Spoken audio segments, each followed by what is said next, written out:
Hi, ಎಲ್ಲರಿಗೂ ಜನನಿ trust YouTube ಚಾನಲ್ಗೆ ಸ್ವಾಗತ. ಇವತ್ತು ನಾವು ಕೋಡಿಂಗ್ ಮತ್ತು ಡಿಕೋಡಿಂಗ್ ವಿಷಯದ ಬಗ್ಗೆ ತಿಳಿದುಕೊಳ್ಳೋಣ. ಹಿಂದಿನ ಹಲವಾರು ಸ್ಪರ್ಧಾತ್ಮಕ ಪರೀಕ್ಷೆಯಲ್ಲಿ ಈ ಕಾನ್ಸೆಪ್ಟ್ ಮೇಲೆ ಪ್ರಶ್ನೆಗಳು ಬಂದಿದೆ. ಆದ್ರಿಂದ ಇದು ಕೂಡ ಒಂದು ಬಹಳ ಮುಖ್ಯವಾದ ಟಾಪಿಕ್. ಫಸ್ಟ್, ಏನು ಕೋಡಿಂಗ್ ಮತ್ತು ಡಿಕೋಡಿಂಗ್ ಅಂದರೆ? ಸಪೋಸ್ ನಾವು ಹಲೋ ಅಂತ ಮೊಬೈಲಲ್ಲಿ ಟೈಪ್ ಮಾಡಿದ್ರೆ ಅದು ಬೈನರಿ ಡಿಜಿಟ್ ಆಗಿ ಹೋಗಿ ನಂತರ ಡಿಕೋಡ್ ಆಗಿ ಹೆಲೋ ಅಂತ ಡಿಸ್ಪ್ಲೇ ಆಗುತ್ತೆ. ಕೋಡಿಂಗ್ ಮತ್ತು ಡಿಕೋಡಿಂಗ್ ಮೇಲಿನ ಸಮಸ್ಯೆಗಳನ್ನ ಶುರು ಮಾಡೋದಕ್ಕಿಂತ ಮುಂಚೆ ಬೇಸಿಕ್ ಪಾಯಿಂಟ್ಸ್ನ ತಿಳಿದುಕೊಳ್ಳೋಣ ಬನ್ನಿ. ಸಪೋಸ್ ಇಲ್ಲಿ 4 ಲೆಟರ್ ಇದೆ ಅಂತ ಅನ್ಕೊಳ್ಳಿ. 1 2 3 4. ಈ 4 ಲೆಟರ್ ಜೊತೆ ಇದು ರಿಲೇಷನ್ನ ಹೊಂದಿರುತ್ತೆ. ಇದನ್ನ ಇದ್ರ ಜೊತೆ, ಇದು ಇದ್ರ ಜೊತೆ, ಮೂರನೇದ್ರ ಜೊತೆ, ನಾಲ್ಕನೇದು ನಾಲ್ಕರ ಜೊತೆ, ಈ ರೀತಿ ರಿಲೇಷನ್ನ ಯಾವ ರೀತಿ ಹೊಂದಿರುತ್ತೆ? ಅದು +1ನ, +2ನ, +3ನ, +4 ಅಥವಾ ಮೈನಸಲ್ಲಿ ಹೊಂದಿರುತ್ತಾ ಅಂತ ಮುಂದೆ ನೋಡೋಣ. 4 ಡಿಜಿಟ್ ಇದ್ದಾಗ ಈ ಲೆಟ್ರ್ ಜೊತೆ ಯಾವ ರೀತಿ ರಿಲೇಷನ್ ಇದೆ ಅಂತ ನಾವು ಫಸ್ಟು ಫೈಂಡ್ ಔಟ್ ಮಾಡಬೇಕು. ಸಪೋಸ್ 5 ಲೆಟರ್ ಇದೆ ಅಂತ ಅನ್ಕೊಳ್ಳಿ. ಇದನ್ನ ಮುಂದಿನ 5 ಲೆಟರ್ ಜೊತೆ ಯಾವ ರೀತಿ ರಿಲೇಷನ್ ಇದೆ ಅಂದರೆ, ಫಸ್ಟು ಸೆಂಟ್ರ್ ಜೊತೆ ಯಾವ ರಿಲೇಷನ್ ಇದೆ ಅಂತ ನೋಡಬೇಕು. ಫಸ್ಟ್ ಪಾಯಿಂಟು ಇದರ ಸೆಕೆಂಡ್ ಲೆಟರ್ ಜೊತೆ ಯಾವ ರಿಲೇಷನ್ ಇದೆ, ಸೆಕೆಂಡು ಫಸ್ಟ್ ಲೆಟರ್ ಜೊತೆ ಯಾವ ರಿಲೇಷನ್ ಇದೆ ಅಂತ ಚೆಕ್ ಮಾಡಬೇಕು. ಹಾಗೆ ಫೋರ್ತ್ ಒನ್ನು ಫಿಫ್ತ್ ಲೆಟರ್ ಜೊತೆ ಯಾವ ರಿಲೇಷನ್ ಇದೆ ಅಂತ ನೋಡಬೇಕು. ಫಿಫ್ತ್ ಒನ್ನು ಫೋರ್ತ್ ಲೆಟರ್ ಜೊತೆ ಹೇಗೆ ರಿಲೇಷನ್ ಇದೆ ಅಂತ ನೋಡಬೇಕು. ಹೀಗೆ ಪಾಯಿಂಟ್ ಹಾಕಿದಿಲ್ಲ, ಇದನ್ನು ನಾವು ಲೆಟರ್ ಅಂತ ಅನ್ಕೊಳ್ಳಿ. ಸಪೋಸ್ ಈ ರೀತಿ ರಿಲೇಷನ್ ಅಲ್ಲಿ ಇಲ್ಲ 5 ಪಾಯಿಂಟ್ ಇದ್ದಾಗ ಅಂದರೆ ಇನ್ಯಾವ ರೀತಿ ರಿಲೇಷನ್ ಅಲ್ಲಿ ಇರ್ಬೋದು ನೋಡೋಣ. ಅವಾಗ ಸೆಂಟ್ರ್ ಜೊತೆ ರಿಲೇಷನ್ ಅಲ್ಲಿ ಇದೆಯಾ ಅಂತ ನಾವು ನೋಡಬೇಕು. ಹಾಗೆ ಫಸ್ಟ್ನೇದು 5ನೇದ್ರ ಜೊತೆ ರಿಲೇಷನ್ ಅಲ್ಲಿ ಇದೆಯಾ, ಲಾಸ್ಟ್ ಒನ್ನು ಫಸ್ಟ್ನೇದ್ರ ಜೊತೆ ರಿಲೇಷನ್ ಅಲ್ಲಿ ಇದೆಯಾ, ಸೆಕೆಂಡ್ ಒನ್ನು ಫೋರ್ತ್ ಒನ್ ಜೊತೆ ರಿಲೇಷನ್ ಅಲ್ಲಿ ಇದೆಯಾ, ಫೋರ್ತ್ ಒನ್ನು ಸೆಕೆಂಡ್ ಒನ್ ಜೊತೆ ರಿಲೇಷನ್ ಅಲ್ಲಿ ಇದೆಯಾ ಅಂತ ಚೆಕ್ ಮಾಡಬೇಕು. ಸಪೋಸ್ 6 ಪಾಯಿಂಟ್ ಕೊಟ್ಟಾಗ ನಾವು ಹೇಗೆ ಅಂತ ಅಂದರೆ, ಅದನ್ನ ಮಧ್ಯಕ್ಕೆ ಡಿವೈಡ್ ಮಾಡಿ ಸೆಕೆಂಡ್ ಒನ್ ಜೊತೆ ರಿಲೇಷನ್ ಅಲ್ಲಿ ಇದೆಯಾ, ಫಸ್ಟ್ ಒನ್ ಥರ್ಡ್ ಒನ್ ಜೊತೆ ರಿಲೇಷನ್ ಅಲ್ಲಿ ಇದೆಯಾ, ಥರ್ಡ್ ಒನ್ ಫಸ್ಟ್ ಒನ್ ಜೊತೆ ರಿಲೇಷನ್ ಅಲ್ಲಿ ಇದೆಯಾ, ಹೀಗೆ ರಿಲೇಷನ್ ಅಲ್ಲಿ ಇದೆಯಾ ಅಂತ ಚೆಕ್ ಮಾಡಬೇಕು. ಇದಿಷ್ಟು ಬೇಸಿಕ್ ಐಡಿಯಾ ನಮಗೆ ಗೊತ್ತಿರಬೇಕು ಕೋಡಿಂಗ್ ಆ್ಯಂಡ್ ಡಿಕೋಡಿಂಗ್ ಶುರು ಮಾಡೋದಕ್ಕಿಂತ ಮುಂಚೆ. ನಮ್ಮ ಮೊದಲನೇ ಪ್ರಾಬ್ಲಮ್ ಕೋಡಿಂಗ್ ಆ್ಯಂಡ್ ಡಿಕೋಡಿಂಗಲ್ಲಿ ಫಸ್ಟು ನಾವು ಯಾವುದೇ ಪ್ರಾಬ್ಲಮ್ನ ಸಾಲ್ವ್ ಮಾಡೋದಕ್ಕಿಂತ ಮುಂಚೆ ಇಂಗ್ಲಿಷ್ ಆಲ್ಫಾಬೆಟ್ಸ್ಗಳು ಎ ಇಂದ ಝೆಡ್ ವರೆಗೆ ಯಾವ ಲೆಟ್ರು ಯಾವ ಪ್ಲೇಸಲ್ಲಿದೆ, ಅದರ ಪ್ಲೇಸ್ ವ್ಯಾಲ್ಯೂ ಏನು ಅಂತ ನಮಗೆ ಗೊತ್ತಿರಬೇಕು. ನೋಡಿ, ಇಲ್ಲಿ ಎ ಇಂದ ಝೆಡ್ ವರೆಗೆ ಇಂಗ್ಲಿಷ್ ಆಲ್ಫಾಬೆಟ್ಸ್ ಇದೆ. ಎದು ಪ್ಲೇಸ್ ವ್ಯಾಲ್ಯೂ 1, ಹಾಗೆ ಝೆಡ್ದು 26. ಈ ರೀತಿ ಇರೋದ್ರಿಂದ ನಮಗೆ ಯಾವ ಲೆಟ್ರು ಆಪೋಸಿಟ್ ಆಗಿದೆ ಅಂತಲೂ ಗೊತ್ತಾಗುತ್ತೆ, ಮತ್ತೆ ಎಗೆ ರಿವರ್ಸ್ ಆರ್ಡ್ರಲ್ಲಿ ವ್ಯಾಲ್ಯೂ ಏನು ಅಂತ ಕೂಡ ಗೊತ್ತಾಗುತ್ತೆ. ಸಪೋಸ್ ನಾವು ಇದನ್ನ ಫ್ರೆಶರ್ ಆಗಿದ್ರೆ ಯೂಸ್ ಮಾಡ್ಬೋದು. ನಾವು ತುಂಬ ಚೆನ್ನಾಗಿ ಪ್ರಾಕ್ಟೀಸ್ ಮಾಡ್ಕೊಂಡಿದ್ರೆ ಈ ರೀತಿ ಬರ್ಕೊಳ್ಳೋ ಅವಶ್ಯಕತೆ ಇಲ್ಲ. ನಾವು ಡೈರೆಕ್ಟಾಗಿ ಅಲ್ಲೇ ಏನು ಬರ್ಕೊಳ್ದೆ ಕೂಡ ಪ್ರಾಬ್ಲಮ್ನ ಸಾಲ್ವ್ ಮಾಡ್ಕೋಬೋದು. ಸಪೋಸ್ ನೋಡಿ, ಇಲ್ಲಿ ಲಾಯಲ್ಟಿ ಅನ್ನೋದನ್ನ ಅವನು MPZBMUZ ಅಂತ ಕೋಡ್ ಮಾಡಿದ್ದಾನೆ. ಓಕೆನಾ? ನಮಗೆ ಕ್ಲೈಮ್ ಅನ್ನೋದನ್ನ ಹೇಗೆ ಡಿಕೋಡ್ ಮಾಡಿ ಅಂತ ಕೇಳಿದ್ದಾನೆ. ನೋಡಿ, ಇಲ್ಲಿ ಎಲ್ ಆದಮೇಲೆ ಎಂ, ಓ ಆದಮೇಲೆ ಪಿ, ವೈ ಆದಮೇಲೆ ಝೆಡ್, ಎ ಆದಮೇಲೆ ಬಿ, ಎಲ್ ಆದಮೇಲೆ ಎಂ, ಟಿ ಆದಮೇಲೆ ಯು, ವೈ ಆದಮೇಲೆ ಝೆಡ್. ಅಂದರೆ ಏನು ಲೆಟ್ರ್ ಇದೆ ಅದರ ಮುಂದಿನ ಲೆಟ್ರ್ಗಳನ್ನ ಬರೆದಿದ್ದಾನೆ. ನಾವಿಲ್ಲಿ ಏನು ಮಾಡಬೇಕು? ಪಿ ಆದಮೇಲೆ ಏನು ಬರೀಬೇಕು? ಕ್ಯೂ, ಆರ್ ಆದಮೇಲೆ ಎಸ್, ಓ ಆದಮೇಲೆ ಪಿ, ಸಿ ಆದಮೇಲೆ ಡಿ, ಎಲ್ ಆದಮೇಲೆ ಎಂ, ಎ ಆದಮೇಲೆ ಬಿ, ಐ ಆದಮೇಲೆ ಜೆ, ಎಂ ಆದಮೇಲೆ ಎನ್. ಈ ಆನ್ಸರು ಇಲ್ಲಿ ಯಾವುದ್ರಲ್ಲಿದೆ ಅಂತ ನೋಡಬೇಕು ನಮಗೆ. ಕ್ಯೂ ನೋಡಿ, ಎಲ್ಲದರಲ್ಲೂ ಕ್ಯೂ ಇದೆ. ಎರಡನೇ ಲೆಟ್ರು ಪಿ ಬಂತು, ನಮಗೆ ಎಸ್ ಬರಬೇಕು, ಹಾಗಾಗಿ ನಾಲ್ಕನೇದಲ್ಲ. ನೆಕ್ಸ್ಟ್ ಬನ್ನಿ, ಪಿ ಮೂರರಲ್ಲೂ ಇದೆ. ನೆಕ್ಸ್ಟ್ ಡಿ ಕೂಡ ಮೂರರಲ್ಲೂ ಇದೆ. ನೆಕ್ಸ್ಟ್ ಎಮ್ಮು ಇದೆರಡರಲ್ಲೂ ಇಲ್ಲ, ಇದರಲ್ಲೂ ಇಲ್ಲ, ಮೂರನೇದ್ರಲ್ಲಿದೆ. ಹಾಗಾಗಿ option C is the correct answer. ನಮ್ಮ ಎರಡನೇ ಪ್ರಶ್ನೆ, ಟೋಸ್ಟ್ ಅನ್ನೋದನ್ನ 03210 ಅಂತ ಬರ್ದಿದ್ದಾನೆ. ರಿಜಿಡ್ ಅನ್ನೋದನ್ನ 45759 ಅಂತ ಬರ್ದಿದ್ದಾನೆ. ಹಾಗಿದ್ರೆ ಡೋರ್ ಅನ್ನೋದನ್ನ ಹೇಗೆ ಬರಿಬೋದು ಅಂತ ಕೇಳಿದ್ದಾನೆ. ಇಲ್ಲಿ ನೋಡಿ, ಟೋಸ್ಟ್ TOAST ಟೋಸ್ಟ್ನ 03210 ಅಂತ ಬರ್ದಿದ್ದಾನೆ. ಹಾಗೆ ರಿಜಿಡ್ RIGID ರಿಜಿಡ್ನ 45759 ಅಂತ ಬರ್ತಿದ್ದಾನೆ. ಹಾಗಿದ್ರೆ ನಾವು ಡೋರ್ನ ಯಾವ ರೀತಿ ಕೋಡ್ ಮಾಡ್ಬೋದು ಅಂತ ಕೇಳಿದ್ದಾನೆ. ನೋಡಿ, ಇಲ್ಲಿ ಎ ಮೊದಲು ಇಲ್ಲಿ 5 ಲೆಟರ್ ಇರೋದ್ರಿಂದ ಸೆಂಟ್ರದ್ನ ನೋಡೋಣ. ಎ ಅನ್ನೋದು 2 ಆಗಿದೆ, ಅಂದರೆ ಎದು ಪ್ಲೇಸ್ ವ್ಯಾಲ್ಯೂ 1. ಎ ಪ್ಲಸ್ 1 ಅಂದರೆ 1 + 1 = 2 ಆಗಿದೆ. ಆದರೆ ಟಿಗೆ 0 ಬರ್ತಾ ಇದೆ, ಓಗೆ 3 ಬರ್ತಾ ಇದೆ. ಹಾಗಾಗಿ ಆ ಲಾಜಿಕ್ನ ನಾವು ಯೂಸ್ ಮಾಡೋಕ್ಕಾಗಲ್ಲ. ನೆಕ್ಸ್ಟ್ ಬನ್ನಿ, ಇಲ್ಲಿ ಅವರೇ ಪ್ಲೇಸ್ ವ್ಯಾಲ್ಯೂ ಏನೇನು ಕೊಟ್ಟಿದ್ದಾರೆ ನೋಡೋಣ. ಸಪೋಸ್ ಡಿಗೆ 9 ಕೊಟ್ಟಿದ್ದಾರೆ, 9 ಬರೆಯೋಣ. ಓಗೆ 3 ಕೊಟ್ಟಿದ್ದಾರೆ, 3 ಬರೆಯೋಣ. ಎಗೈನ್ ಓಗೆ 3 ಕೊಟ್ಟಿದ್ದಾರೆ, 3 ಬರೆಯೋಣ. ಆರ್ಗೆ 4 ಕೊಟ್ಟಿದ್ದಾರೆ, 4 ಬರೆಯೋಣ. ಹಾಗಾಗಿ ಈ ಪ್ರಶ್ನೆಗೆ ಸರಿಯಾದ ಉತ್ತರ option 2 is the correct answer. ಮೂರನೇ ಪ್ರಾಬ್ಲಮ್ ನೋಡಿ, ಸೆಲ್ಡಮ್ ಅನ್ನೋದನ್ನ NPEMFT ಅಂತ ಬರ್ದಿದ್ದಾರೆ. ಹಾಗೆ ಸ್ಯಾಕ್ರಿಫೈಸ್ ಅನ್ನೋದನ್ನ ಏನಂತ ಬರೀಬಹುದು ಅಂತ ಕೇಳಿದ್ದಾರೆ. ಇವಾಗ ಸೆಲ್ಡಮ್ ಅನ್ನೋದು 6 ಲೆಟರ್ ಇದೆ, ಸ್ಯಾಕ್ರಿಫೈಸ್ ಅನ್ನೋದು 9 ಲೆಟರ್ ಇದೆ. ನೋಡಿ, ಇವಲ್ಲಿ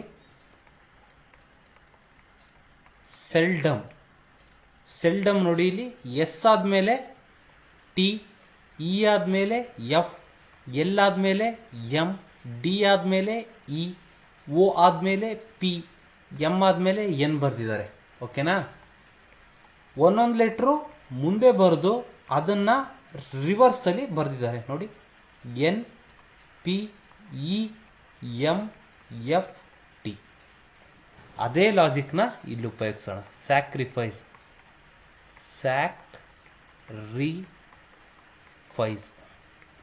ನೋಡಿ, ಈಗ ಎಸ್ ಆದ್ಮೇಲೆ ಟಿ, ಎ ಆದ್ಮೇಲೆ ಬಿ, ಸಿ ಆದ್ಮೇಲೆ ಡಿ, ಆರ್ ಆದ್ಮೇಲೆ ಎಸ್, ಐ ಆದ್ಮೇಲೆ ಜೆ, ಎಫ್ ಆದ್ಮೇಲೆ ಜಿ, ಐ ಆದ್ಮೇಲೆ ಜೆ, ಸಿ ಆದ್ಮೇಲೆ ಡಿ, ಇ ಆದ್ಮೇಲೆ ಎಫ್. ಇದನ್ನ ಏನು ಮಾಡಬೇಕು? ರಿವರ್ಸಲ್ಲಿ ಬರಿಬೇಕು. ನೋಡಿ, ರಿವರ್ಸಲ್ಲಿ ಬರೆದಾಗ ನಮಗೇನು ಸಿಗುತ್ತೆ? F D J G J S D B T. ಇದು ಎಲ್ಲಿದೆ ಆಪ್ಷನಲ್ಲಿ? ನೋಡಿ, ಎಫ್ ಇದೆಯಾ? ಎಫ್ ಎಲ್ಲದರಲ್ಲೂ ಇದೆ. ಡಿ ಎಲ್ಲದರಲ್ಲೂ ಇದೆ, 4ರಲ್ಲಿ ಇಲ್ಲ. ಆಮೇಲೆ ಜೆ, 3ನೇ ಲೆಟ್ರು ಜೆ, 4ನೇ ಲೆಟ್ರು ಜಿ, 4ನೇ ಲೆಟ್ರು ಜಿ ಆಗಿರೋದ್ರಿಂದ ಇದು ಬರಲ್ಲ. 5ನೇ ಲೆಟ್ರು ಜೆ, 6ನೇ ಲೆಟ್ರ್ ನೋಡಿ, ಇಲ್ಲಿ ಎಸ್ ಬಂದಿದೆ, ಇಲ್ಲಿ ಡಿ ಬಂದಿದೆ. ಇದು ತಪ್ಪಾಗುತ್ತೆ. Option 2 is the correct answer. ನಮ್ಮ 4ನೇ ಪ್ರಾಬ್ಲಮ್ ನೋಡಿ, ಇಲ್ಲಿ ಡಾಂಕಿ ಅನ್ನೋದನ್ನ YEKNOD ಅಂತ ಬರೆದಿದ್ದಾರೆ. ನೋಡಿ, ಇಲ್ಲಿ ಡಾಂಕಿ ಅನ್ನೋದನ್ನ ಹೇಗೆ ಬರೆದಿದ್ದಾರೆ? YEKNOD ಅಂತ ಬರೆದಿದ್ದಾರೆ. ಅಂದರೆ ಫಸ್ಟ್ ಲೆಟ್ರು ಲಾಸ್ಟ್ ಲೆಟರ್ ಆಗಿದೆ, ಇಲ್ಲಿ ಲಾಸ್ಟ್ ಲೆಟ್ರು ಫಸ್ಟ್ ಲೆಟರ್ ಆಗಿದೆ. ಓ 5ನೇ ಲೆಟರ್ ಆಗಿದೆ, ಇ 2ನೇ ಲೆಟರ್ ಆಗಿದೆ, ಎನ್ ಇಲ್ಲಿಗೆ ಬಂದಿದೆ, ಕೆ ಇಲ್ಲಿಗೆ ಬಂದಿದೆ. ಅದೇ ರೀತಿ ರೈನ್ಬೋನ ಬರಿಬೇಕು. ಇದು 6 ಲೆಟ್ರು, ಇದು 7 ಲೆಟ್ರು. ನೋಡಿ, ಈಗ ರೈನ್ಬೋನ ಬರೆದ್ರೆ ಯಾವ ರೀತಿ ಆಗುತ್ತೆ? ರೈನ್ಬೋ. ಸೆಂಟ್ರಲ್ ಇರೋದನ್ನ ಹಾಗೆ ಸೆಂಟ್ರಲ್ಲೇ ತಗೊಬಿಡೋಣ. ಆರ್ನ ಇಲ್ಲಿ ಬರೆಯೋಣ, ಡಬ್ಲ್ಯೂನ ಈ ಕಡೆ ಕೊನೆಯಲ್ಲಿ ಬರೆಯೋಣ, ಎನ ಇಲ್ಲಿ ಬರೆಯೋಣ, ಓನ ಇಲ್ಲಿ ಬರೆಯೋಣ, ಐನ ಇಲ್ಲಿ ಬರೆಯೋಣ, ಬಿನ ಇಲ್ಲಿ ಬರೆಯೋಣ. ಈಗ ನೋಡಿ, ಈಗ WOB OBR ಎಲ್ಲಿದೆ? ಆಪ್ಷನ್ 2ರಲ್ಲಿದೆ. ಆಪ್ಷನ್ 2 ಇದಕ್ಕೆ ಸರಿಯಾದ ಉತ್ತರ. ಗೊತ್ತಾಯ್ತಾ? ಮುಂದಿನ ಪ್ರಾಬ್ಲಮ್ ನೋಡಿ. ಗ್ಯಾಸ್ಟ್ರಿಕ್ನ UCIVEKT ಅಂತ ಬರೆದಿದ್ದಾನೆ. ಡಿಸಿಸಿವ್ನ ಹೇಗೆ ಬರೆಯೋದು ಅಂತ ಕೇಳಿದ್ದಾನೆ.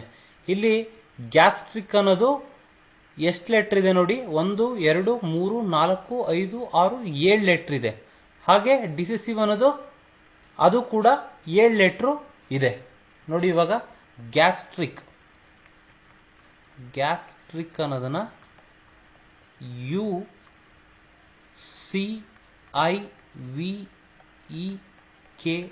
ಅಂತ ಬರೆದಿದ್ದಾನೆ. ಓಕೆನಾ? ಇಲ್ಲಿ ನೋಡಿ, ಎ ಆದಮೇಲೆ +2 ಮಾಡಿದ್ರೆ ಸಿ ಬಂದಿದೆ. ಎಸ್ ಆದಮೇಲೆ +2 ಮಾಡಿದ್ರೆ ಯು ಬಂದಿದೆ. ಇಲ್ಲಿ +2 ಮಾಡಿದ್ರೆ ಎಲ್ಲದಕ್ಕೂ +2 ಮಾಡಬೇಕು. ನೆಕ್ಸ್ಟು ಟಿ +2, ಇದನ್ನ ಇಲ್ಲಿಗೆ, ಇದನ್ನ ಇಲ್ಲಿಗೆ, ಇದನ್ನ ಇಲ್ಲಿಗೆ, ಎಲ್ಲ ಕಡೆ ಏನು ಮಾಡಿದ್ದಾನೆ? +2ನ ಮಾಡಿದ್ದಾನೆ. Same concept. 7 ಇದ್ದಾಗ ಈ ರೀತಿ ಬರೆದು ಪ್ಲಸ್ನ ಮಾಡಿದ್ದಾನೆ. ನೆಕ್ಸ್ಟು ಡಿಸೆಸಿವ್ ನೋಡಿ. DECEIVE.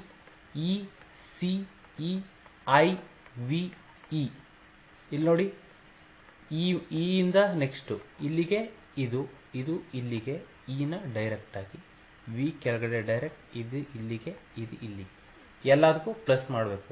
ಡಿ ಆದಮೇಲೆ EF, ಸಿ ಆದಮೇಲೆ DE, ಇ ಆದಮೇಲೆ FG, ಇ ಆದಮೇಲೆ FG, ಐ ಆದಮೇಲೆ JK, ಇ ಆದಮೇಲೆ FG, ವಿ ಆದಮೇಲೆ X.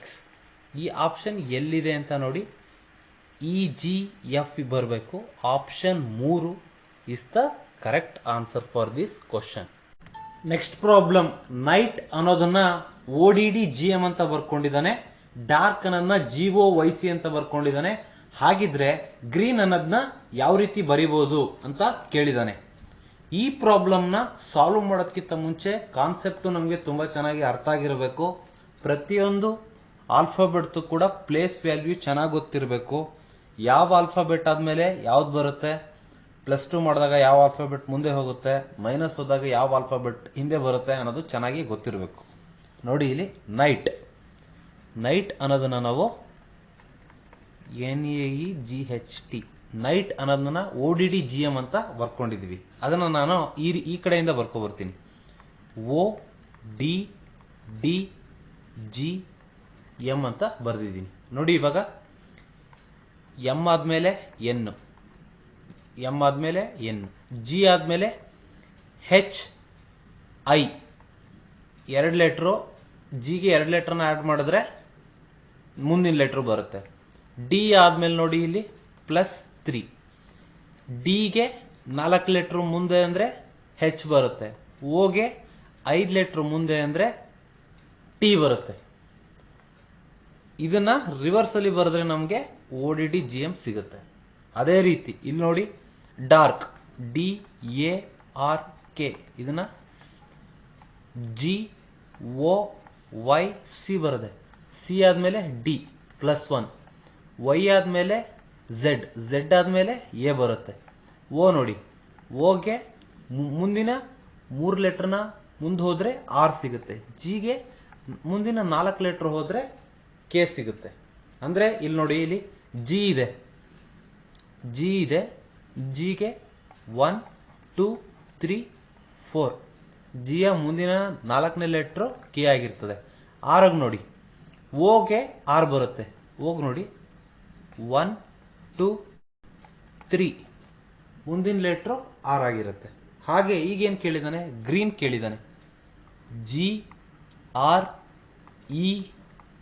GREEN ನೋಡಿ. ಈಗ ಯಾವ ಲೆಟ್ರ್ ಬರುತ್ತೆ ಇಲ್ಲಿ? ಜಿಗೆ ಹಿಂದಿನ ಲೆಟ್ರ್ ಯಾವುದು ಅಂದರೆ F. ನೆಕ್ಸ್ಟ್ ಆರ್ಗೆ ಹಿಂದಿನ ಲೆಟ್ರ್ ಯಾವುದು? P. ನೆಕ್ಸ್ಟು ಅಂದರೆ ಪಿಗೆ +2 ಮಾಡಿದಾಗ ನಮಗೆ R ಸಿಗುತ್ತೆ. ನೆಕ್ಸ್ಟು ಇಲ್ಲಿಂದ +3 ಆಗಬೇಕು. ಇದರ ಹಿಂದಿನ ಲೆಟ್ರು ಅಂದರೆ ಇನ ಹಿಂದಿನ ಲೆಟ್ರ್ ಯಾವುದಾಗುತ್ತೆ ಅಂದರೆ ಬಿ ಆಗುತ್ತೆ. ನೆಕ್ಸ್ಟ್ ಸೇಮ್ ಇಲ್ಲಿ ಇದಕ್ಕೆ 4ನ್ನ ಆ್ಯಡ್ ಮಾಡಿದ್ರೆ ಇ ಬರುತ್ತೆ ಅಲ್ವಾ, ಯಾವುದು ಅದು ಎ ಆಗಿರ್ತದೆ. ಇಲ್ಲಿ +5 ಆಗಬೇಕು ಅಂದರೆ ಆ ಲೆಟ್ರ್ ಯಾವಾಗಿರ್ತದೆ ಐ ಆಗಿರ್ತದೆ. ಇದು ಸಿಕ್ತು. ಈ ಆಪ್ಷನ್ ಯಾವುದು ಇದರಲ್ಲಿ ಇದೆಯಾ ಅಂತ ಹುಡುಕ್ಲಿಕ್ಕೆ ಹೋಗ್ಬೇಡಿ, ಯಾಕೆಂದರೆ ಇದನ್ನು ನಾವೇನು ಮಾಡಬೇಕು, ರಿವರ್ಸ್ ಮಾಡಿ ಬರೀಬೇಕೀಗ. ನೋಡಿ ಇವಾಗ I A B P F ಈ ಆಪ್ಷನ್ ಯಾವುದ್ರಲ್ಲಾದರೂ ಇದೆಯಾ, ಐ ಇದೆಯಾ, ಐ ಇವೆರಡರಲ್ಲಿ ಯಾವುದ್ರಲ್ಲಾದರೂ ಒಂದರಲ್ಲಿದೆ. ಓಕೆನಾ, ಎ ಮತ್ತು ಬಿ. ಸಿಲೂ ಇಲ್ಲ, ಡಿಲೂ ಇಲ್ಲ. ನೆಕ್ಸ್ಟ್ ಎ ಇದೆಯಾ, ಎ ಎರಡರಲ್ಲೂ ಇದೆ. ಮೂರನೇದು ಬಿ ಇದೆಯಾ, ಪಿ ಇದೆಯಾ, ನೋಡಿ ಇಲ್ಲಿ ಜಿ ಇದೆ, ಎಫ್ ಇದೆ. ಬಟ್ ಆಪ್ಷನ್ 2ನ ನಾವು ಕ್ಲೀನಾಗಿ ಚೆಕ್ ಮಾಡಬೇಕು. Option 2 correct answer. Next problem, tried ಅನ್ನೋದನ್ನ 56 ಅಂತ ಬರೆದಿದ್ದಾನೆ, ಬ್ರೈನ್ ಅನ್ನೋದನ್ನ 44 ಅಂತ ಬರೆದಿದ್ದಾನೆ. ಹಾಗಾದ್ರೆ ಲೇಜಿ ಅಂದ್ರೆ ಎಷ್ಟು ಅಂತ ಕೇಳಿದಾನೆ.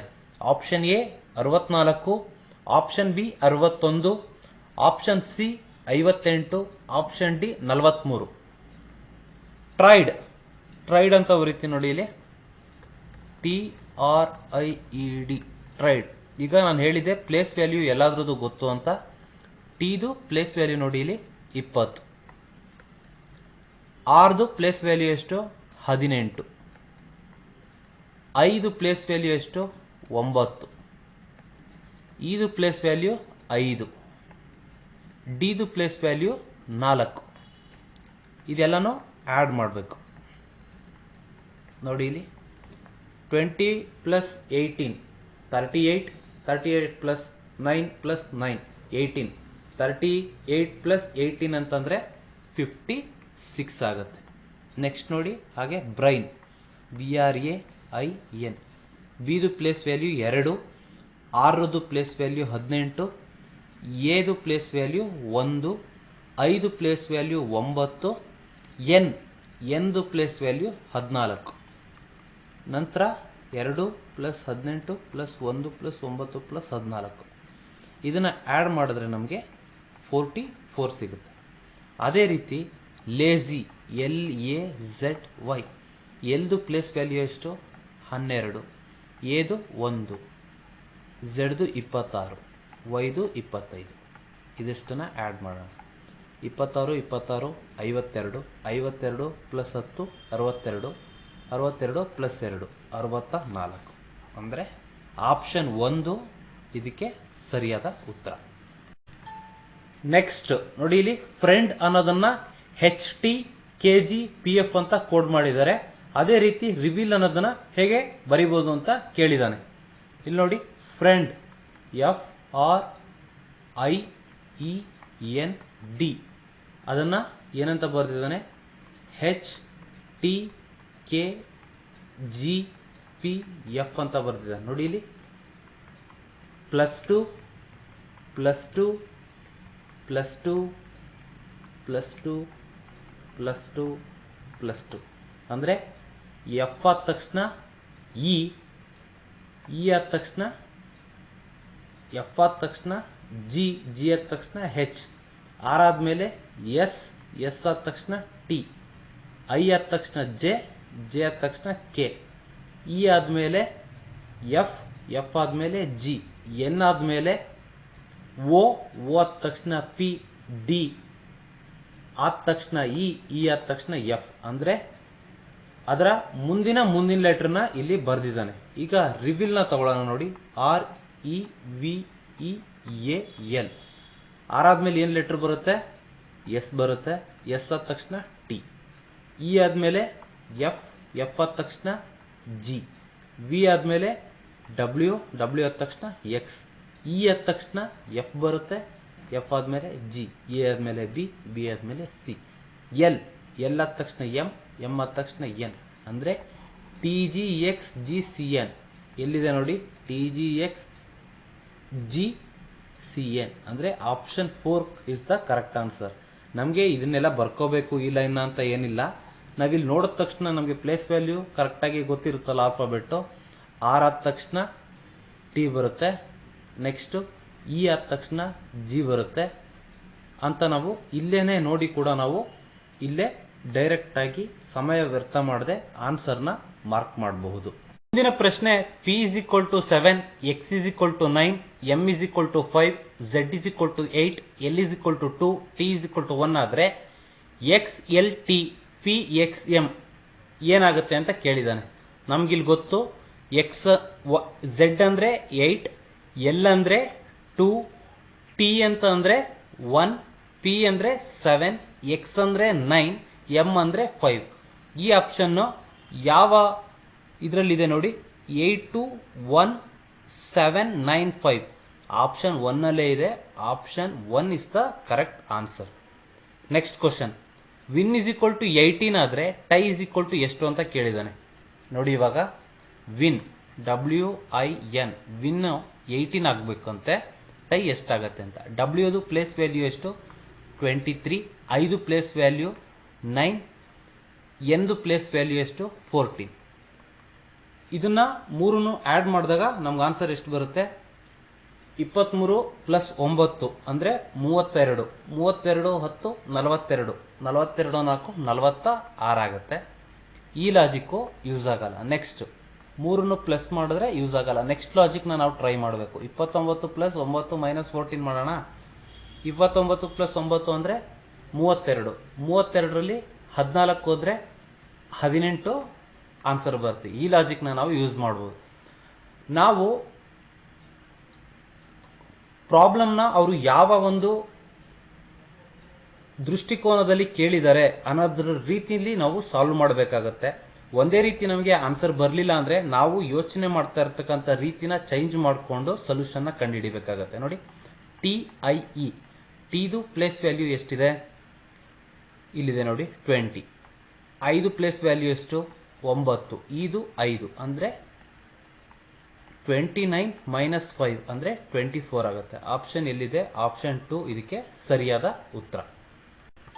ಮುಂದಿನ ಪ್ರಶ್ನೆ ನೋಡಿ, ಪರ್ಸನ್ ಅನ್ನೋದನ್ನ 957561 ಅಂತ ಬರೆದಿದ್ದಾರೆ. ಹಾಗಿದ್ರೆ ಸಚಿನ್ ಅನ್ನೋದ ಹೇಗೆ ಬರಿಬಹುದು ಅಂತ ಕೇಳಿದ್ದಾರೆ. ಇಲ್ಲಿ ನೋಡಿ ಪರ್ಸನ್ PERSON, ಪಿದು ಪ್ಲೇಸ್ ವ್ಯಾಲ್ಯೂ ಎಷ್ಟಿದೆ 16, ಇದು ಪ್ಲೇಸ್ ವ್ಯಾಲ್ಯೂ 5, ಆರ್ದು ಪ್ಲೇಸ್ ವ್ಯಾಲ್ಯೂ 18, ಎಷ್ಟು ಪ್ಲೇಸ್ ವ್ಯಾಲ್ಯೂ 19, ಓದು ಪ್ಲೇಸ್ ವ್ಯಾಲ್ಯೂ 15, ಎಂದು ಪ್ಲೇಸ್ ವ್ಯಾಲ್ಯೂ 14. 1 ಪ್ಲಸ್ 6 ಅಂದರೆ 7, 5, 1 ಪ್ಲಸ್ 8 ಅಂದರೆ 9, 1 ಪ್ಲಸ್ 9 ಅಂದರೆ 10. ಎಗೈನ್ 1 ಪ್ಲಸ್ 0 ಅಂದರೆ ಅದು 1 ಆಗುತ್ತೆ. 1 ಪ್ಲಸ್ 5 ಅಂದರೆ 6, 1 ಪ್ಲಸ್ 4 ಅಂದರೆ 5. ಇಲ್ಲಿ ನೋಡಿ ಇದು 6 ಡಿಜಿಟ್ ಇದೆ ಅಲ್ವಾ. 6 ಇರೋದ್ರಿಂದ 3ನ ಪಾರ್ಟ್ ಮಾಡ್ಕೋತೀನಿ. ಸೆಂಟ್ರಲ್ ಇರೋದು ಹಾಗೆ ಬರ್ಕೋತೀನಿ, 5 ಹಾಗೆ ಬರ್ತೀನಿ. ಇಲ್ಲೂ ಅಷ್ಟೇ ಓ ಸೆಂಟ್ರಲ್ ಇದೆ, ಅದ್ರ ವ್ಯಾಲ್ಯೂ ಹಾಗೆ ಬರೀತೀನಿ ಪ್ಲೇಸ್ ವ್ಯಾಲ್ಯೂನ. ಥರ್ಡ್ ಪ್ಲೇಸಲ್ಲಿ ಇರೋದನ್ನ ಫಸ್ಟ್ ಪ್ಲೇಸಲ್ಲಿ ಬರೀತೀನಿ, ಫಸ್ಟ್ ಪ್ಲೇಸಲ್ಲಿ ಇರೋದನ್ನ ಥರ್ಡ್ ಪ್ಲೇಸಿಗೆ ಬರೀತೀನಿ. ಇಲ್ಲೂ ಸೇಮ್. ಫೋರ್ತ್ ಪ್ಲೇಸಲ್ಲಿ ಇರೋದನ್ನ ಸಿಕ್ಸ್ತ್ ಪ್ಲೇಸಿಗೆ ಬರೀತೀನಿ, ಸಿಕ್ಸ್ತ್ ಪ್ಲೇಸಲ್ಲಿ ಇರೋದನ್ನ ಫೋರ್ತ್ ಪ್ಲೇಸಿಗೆ ಬರೀತೀನಿ. ಕರೆಕ್ಟ್ ಆಗಿದೆಯಾ? 957561 ಈ ರೀತಿ ಬರೆದಿದ್ದಾರೆ. ಹಾಗಾದ್ರೆ ಸಚಿನ್ನ ಯಾವ ರೀತಿ ಬರೀತಾರೆ? SACHIN ಸಚಿನ್ ಅಂತ ಇದೆ ಅಲ್ವಾ. ಇಲ್ಲಿ ನೋಡಿ ಎಸ್ ಅಂದ್ರೆ ಎಸ್ದು ಪ್ಲೇಸ್ ವ್ಯಾಲ್ಯೂ 19, ಎದು ಪ್ಲೇಸ್ ವ್ಯಾಲ್ಯೂ 1, ಸಿದು ಪ್ಲೇಸ್ ವ್ಯಾಲ್ಯೂ 3, ಹೆಚ್ದು ಪ್ಲೇಸ್ ವ್ಯಾಲ್ಯೂ 8, 5 ಪ್ಲೇಸ್ ವ್ಯಾಲ್ಯೂ 9, ಎಂದು ಪ್ಲೇಸ್ ವ್ಯಾಲ್ಯೂ 14. ಓಕೆನಾ? 19 ಅಂತಂದ್ರೆ 1 ಪ್ಲಸ್ 9 10 ಆಗುತ್ತೆ. 10 ಎಗೈನ್ 1 ಪ್ಲಸ್ 0 ಅಂದರೆ 1 ಆಗುತ್ತೆ. 1ಗೆ 1, 3ಗೆ 3, 8ಗೆ 8, 9ಗೆ 9, 1 ಪ್ಲಸ್ 4 ಅಂದರೆ 5 ಆಗುತ್ತೆ. ಇದು ಕೂಡ 6 ಡಿಜಿಟ್ ಇರೋದ್ರಿಂದ ಸೆಂಟ್ರಲ್ ಇರೋದನ್ನ ಹಾಗೆ ಬರೀತೀನಿ. ಇಲ್ಲೂ ಕೂಡ ಸೆಂಟ್ರಲ್ ಇರೋದನ್ನ ಹಾಗೆ ಬರೀತೀನಿ. ಥರ್ಡ್ ಪ್ಲೇಸಲ್ಲಿರೋದು ಫಸ್ಟ್ ಪ್ಲೇಸ್ಗೆ ಬರುತ್ತೆ, ಫಸ್ಟ್ ಪ್ಲೇಸಲ್ಲಿರೋದು ಥರ್ಡ್ ಪ್ಲೇಸ್ಗೆ ಹೋಗುತ್ತೆ. ಓಕೆನಾ? ಇಲ್ಲಿ ನೋಡಿ ಫೋರ್ತ್ ಪ್ಲೇಸಲ್ಲಿರೋದು ಸಿಕ್ಸ್ ಪ್ಲೇಸ್ಗೆ ಹೋಗುತ್ತೆ, ಸಿಕ್ಸ್ ಪ್ಲೇಸಲ್ಲಿರೋದು ಫಸ್ಟ್ ಅಂದರೆ ಫೋರ್ತ್ ಪ್ಲೇಸ್ಗೆ ಬರುತ್ತೆ. 5 ಇಲ್ಲಿ ಬರುತ್ತೆ, 8 ಇಲ್ಲಿ ಬರುತ್ತೆ. ನೋಡಿ 311598 ಅಂದರೆ ಆಪ್ಷನ್ 2 ಇದೆ. ಆಪ್ಷನ್ ನೆಕ್ಸ್ಟ್ ಕ್ವಶನ್ ನೋಡಿ, ಇಲ್ಲಿ ಕಾರ್ಡ್ ಅನ್ನೋದನ್ನ 20 ಅಂತ ಬರೆದಿದ್ದಾನೆ, ಟಿ ಅನ್ನೋದನ್ನ 12 ಅಂತ ಬರೆದಿದ್ದಾನೆ. ಇಲ್ಲಿ ನಾವು ಸಿದು ಪ್ಲೇಸ್ ವ್ಯಾಲ್ಯೂ, ಎದು ಪ್ಲೇಸ್ ವ್ಯಾಲ್ಯೂ, ಆರ್ ಮತ್ತು ಡಿದು ಎಲ್ಲದನ್ನು ಪ್ಲೇಸ್ ವ್ಯಾಲ್ಯೂನ ಆ್ಯಡ್ ಮಾಡಿದ್ರು ಕೂಡ ನಮಗೆ 20 ಬರಲ್ಲ. ಎಲ್ಲ ಪ್ಲೇಸ್ ವ್ಯಾಲ್ಯೂನ ಆ್ಯಡ್ ಮಾಡಿದ್ರು ಬರಲ್ಲ. ಹಾಗೆ ಎರಡನ್ನ ಆ್ಯಡ್ ಮಾಡಿ ಎರಡನ್ನ ಮೈನಸ್ ಮಾಡಿದ್ರು ಬರಲ್ಲ. ಇಲ್ಲೂ ಆ ಮೆಥಡ್ನ ಅಪ್ಲೈ ಮಾಡೋಕ್ಕಾಗಲ್ಲ. ಆಗ ಏನು, ನಾವು ಸ್ವಲ್ಪ ಡಿಫ್ರೆಂಟಾಗಿ ಥಿಂಕ್ ಮಾಡಬೇಕಾಗತ್ತೆ. ಡಿಫ್ರೆಂಟ್ ಆಗಿ ಥಿಂಕ್ ಮಾಡಿ. ಕಾರ್ಡ್ಗೆ 20 ಹೇಗೆ ಬಂತು, ಟೀಗೆ 12 ಹೇಗೆ ಬಂತು ಅಂತ ಸ್ವಲ್ಪ ಯೋಚನೆ ಮಾಡಿ ಮಾಡಬೇಕಾಗತ್ತೆ. ಈ ರೀತಿ ಪ್ರಾಬ್ಲಮ್ನ ಯಾರು ಸಾಲ್ವ್ ಮಾಡ್ತಾರೆ ಅಂತಂದರೆ, ತುಂಬ ಪ್ರಾಕ್ಟೀಸ್ನ ಜಾಸ್ತಿ ಯಾರು ಮಾಡಿರ್ತಾರೆ ಅಂಥವ್ರು ಮಾತ್ರ ಈ ಪ್ರಾಬ್ಲಮ್ನ ಸಾಲ್ವ್ ಮಾಡ್ತಾರೆ. ಸುಮ್ಮನೆ ಓದ್ಕೊಂಡೋಗಿ ಇಂಥ ಪ್ರಾಬ್ಲಮ್ಗಳನ್ನ ಸಾಲ್ವ್ ಮಾಡಲಿಕ್ಕೆ ಆಗಲ್ಲ. ನೋಡಿ, ಈಗ 4 ಲೆಟ್ರ್ ಇದೆ ಅಲ್ವಾ, CARD. 4 ಅಂತಂದರೆ 4 ಸ್ಕ್ವೇರ್ ಪ್ಲಸ್ 4 ಸ್ಕ್ವೇರ್ ಅಂದರೆ 16 ಪ್ಲಸ್ 4 ಅಂದರೆ 20. ಇಲ್ಲಿ ಅದೇ ರೀತಿ ನೋಡಿ, ಇಲ್ಲಿ 3 ಲೆಟ್ರ್ ಇದೆ. 3 ಸ್ಕ್ವೇರ್ ಪ್ಲಸ್ 3 ಅಂದರೆ 9 ಪ್ಲಸ್ 3 ಅಂದರೆ 12 ಆಯಿತು. ಸೇಮ್ ಅದೇ ಮೆಥಡ್ನ ಇಲ್ಲಿ ಯೂಸ್ ಮಾಡಬೇಕು. ಪೇರೆಂಟ್ಸ್ PARENTS ಅಂದರೆ 1 2 3 4 5 6 7 ಲೆಟ್ರ್ ಇದೆ. ಅಂದರೆ 7 ಸ್ಕ್ವೇರ್ ಪ್ಲಸ್ 7 ಅಂದರೆ 49 ಪ್ಲಸ್ 7 ಅಂದರೆ 56 ಆಯಿತು. ಉತ್ತರ 56 ಆಪ್ಷನ್ 2 ಆಗಿರ್ತದೆ. ಮುಂದಿನ ಪ್ರಶ್ನೆ, ವ್ಯಾಟ್ಸನ್ ಅನ್ನೋದನ್ನ 112843 ಅಂತ ಕೋಡ್ ಮಾಡಿದ್ದಾರೆ. ಹಾಗೆ ಜಾನ್ ಅನ್ನೋದನ್ನ 1483 ಅಂತ ಕೋಡ್ ಮಾಡಿದ್ದಾರೆ. ಹಾಗಾದ್ರೆ ಪಾಂಟಿಂಗ್ನ ಹೇಗೆ ಬರಿಬಹುದು ಅಂತ ಕೇಳಿದಾನೆ. ಈ ಪ್ರಾಬ್ಲಮ್ನ ನೀವು ಸಾಲ್ವ್ ಮಾಡಬೇಕಾದ್ರೆ ತುಂಬಾ ಸೂಕ್ಷ್ಮವಾಗಿ ಗಮನಿಸಬೇಕು. ಗಮನಿಸಿ ಸಾಲ್ವ್ ಮಾಡಬೇಕು. ನೋಡಿ, ಇವಾಗ ವ್ಯಾಟ್ಸನ್ ಅನ್ನ ಹೇಗೆ ಬರೆದಿದ್ದಾನೆ, WATSON ಅಂದರೆ ಡಬ್ಲ್ಯೂದು ಪ್ಲೇಸ್ ವ್ಯಾಲ್ಯೂ ಎಷ್ಟಿದೆ, 23, ಎದು ಪ್ಲೇಸ್ ವ್ಯಾಲ್ಯೂ 1, ಟಿದು 20, ಎಸ್ದು 19, ಓದು 15, ಎಂದು 40.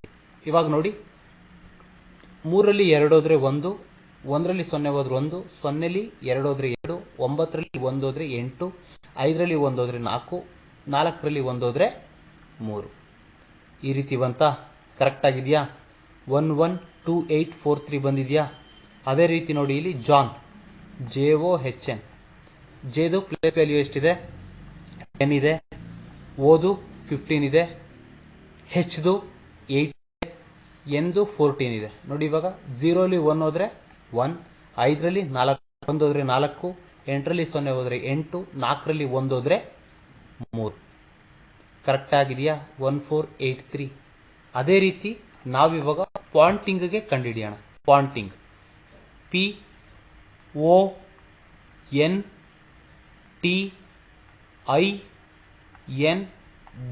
ಪಾಂಟಿಂಗ್. ಪಿದು ಪ್ಲೇಸ್ ವ್ಯಾಲ್ಯೂ ಎಷ್ಟಿದೆ, 16. ಓದು ಪ್ಲೇಸ್ ವ್ಯಾಲ್ಯೂ ಎಷ್ಟಿದೆ, 15.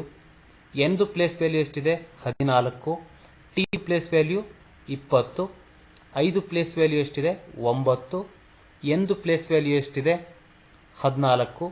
ಜಿದು ಪ್ಲೇಸ್ ವ್ಯಾಲ್ಯೂ ಎಷ್ಟಿದೆ, 7.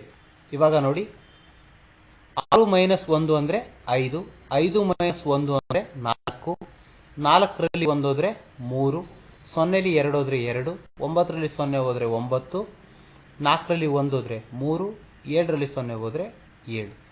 ನೋಡಿ, ಈ ಒಂದು ಆನ್ಸರ್ ಯಾವುದ್ರಲ್ಲಿದೆ, 5 4 3 2 9 3 7 ಆಪ್ಷನ್ 4ರಲ್ಲಿದೆ. ಈ ಒಂದು ಪ್ರಶ್ನೆಗೆ ಸರಿಯಾದ ಉತ್ತರ ಆಪ್ಷನ್ 4 ಆಗಿರ್ತದೆ. ಈ ಒಂದು ವಿಡಿಯೋ ಸೆಷನ್ ಅನ್ನು ವೀಕ್ಷಿಸಿದ ನಿಮಗೆಲ್ಲರಿಗೂ ಧನ್ಯವಾದಗಳು. ನೀವಿನ್ನು ನಮ್ಮ ಜನನಿ ಟ್ರಸ್ಟ್ ಯೂಟ್ಯೂಬ್ ಚಾನಲ್ನ ಸಬ್ಸ್ಕ್ರೈಬ್ ಮಾಡಿಲ್ಲ ಅಂದರೆ ಈ ಕೂಡಲೇ ಸಬ್ಸ್ಕ್ರೈಬ್ ಮಾಡಿ. ಈ ನಮ್ಮ ಮಾಹಿತಿ ನಿಮಗೆ ಇಷ್ಟ ಆಗಿದ್ರೆ ಈ ವಿಡಿಯೋನ ಲೈಕ್ ಮಾಡಿ.